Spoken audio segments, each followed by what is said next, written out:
Le lobby de téléphonie mobile fait l'objet d'un procès aux USA et personne n'en parle. Depuis quelque temps déjà, de plus en plus de voix s'élèvent pour mettre en garde contre l'utilisation des téléphones portables et les dommages pour la santé causés par les rayonnements électromagnétiques des portables et des antennes de téléphonie mobile. Toutefois, on sait peu de choses sur le fait que depuis 2001 aux États-Unis, l'industrie de la téléphonie mobile est en procès pour ses atteintes à la santé causées par le rayonnement de téléphonie mobile. Mais les médias n'en parlent en aucune façon. Comment en est-on arrivé à ce que l'industrie de la téléphonie mobile aux États-Unis soit traduite en justice?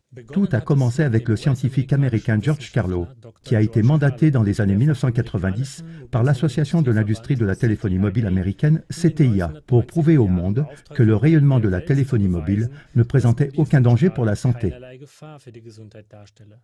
Le Dr Carlo a évalué plus de 50 études différentes pendant plus de 7 ans et en est arrivé à la conclusion suivante.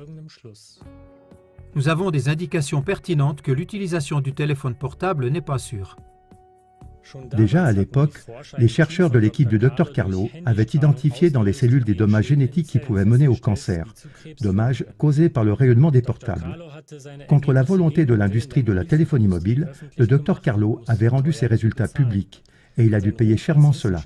Sa réputation de scientifique a été discréditée, les fonds de recherche ont été suspendus, sa maison a brûlé et on a traîné sa vie privée dans la boue.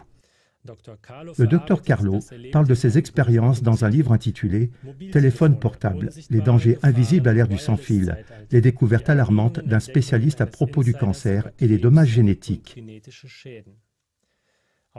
Grâce à ses résultats de recherche sans équivoque, le Dr Carlo, avec d'autres scientifiques, soutient depuis de nombreuses années 3 petits cabinets d'avocats qui se battent depuis 2001 aux États-Unis, comme David contre Goliath.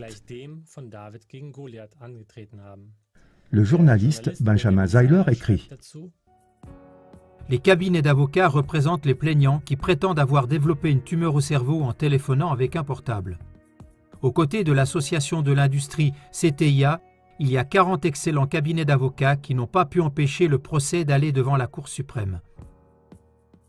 En 2011, en dernière instance, les juges ont renvoyé l'affaire devant la Chambre civile de la Cour supérieure de Washington, D.C. Les avocats de l'industrie n'ont pas non plus ménagé leurs efforts devant la Chambre civile de la Cour supérieure de Washington, D.C. pour neutraliser l'accusation. Mais le 14 juillet 2011, le juge Frédéric Weisberg a décidé que l'ensemble de l'association devait être sur le banc des accusés. Le 8 août 2014, le juge Weisberg a conclu, je cite, « Il est plus probable que l'utilisation d'un portable puisse causer le cancer qu'il est probable qu'il ne le cause pas. » Il a ordonné que des scientifiques critiques soient autorisés lors des procès individuels concernant des tumeurs cérébrales et que chaque cas individuel devait être porté devant un tribunal avec un jury. Le journaliste et écrivain Klaus Scheistiger en parle en détail dans son livre et son film documentaire « Thank You for Calling ».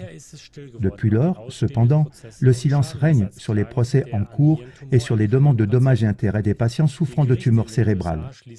Les tribunaux américains ne concluent pas les procès, bien que selon le juge Weisberg de la Cour suprême de Washington, D.C., l'ensemble de l'association de l'industrie ait sa place sur le banc des accusés et que le Dr Carlo ait prouvé que l'utilisation du téléphone portable n'est pas sûre. Ce fait soulève la question urgente et très importante de savoir quelles forces sont à l'œuvre ici et ce qui est arrivé au juge Weisberg. Un reportage révélateur de l'hebdomadaire américain The Nation, publié le 29 mars 2018, fait la lumière sur ce brouillard apparemment impénétrable. Les raisons en sont entre autres les suivantes. Je cite, « L'industrie de la téléphonie mobile bénéficie d'autorités gouvernementales qui accordent plus d'importance aux intérêts économiques à la santé publique et d'une presse qui n'informe pas le public de ce que le monde scientifique pense réellement. » Le reportage montre également que l'industrie de la téléphonie mobile utilise les mêmes stratégies de relations publiques que les industries du tabac et du pétrole. Tout comme l'industrie du tabac connaît la nocivité de la nicotine, l'industrie de la téléphonie mobile sait depuis le début que les rayonnements de téléphonie mobile sont nocifs pour la santé. Mais parce que ce résultat serait une faillite financière pour l'industrie de la téléphonie mobile, elle finance de nouvelles études réalisées par des scientifiques qu'elle paye, pour remettre en question les études indépendantes. Cela permet à l'industrie de profiter d'une dispute scientifique sur la nocivité du rayonnement de la téléphonie mobile, et la population reste dans l'incertitude. En outre, il faut garder à l'esprit que cette approche remet en cause le principe de précaution, qui stipule que la technologie de téléphonie mobile ne peut être introduite que lorsque son innocuité a été démontrée de manière certaine.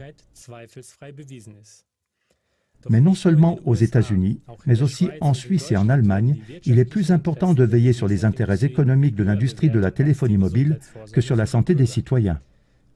L'émission en allemand du 26 juin, intitulée « Malgré les moratoires 5G, aucune enquête fédérale indépendante n'est attendue », en parle plus en détail. Néanmoins, selon le journaliste Benjamin Zeiler, ce n'est qu'une question de temps avant que les vrais coupables ne soient appelés à payer pour leur manque de conscience.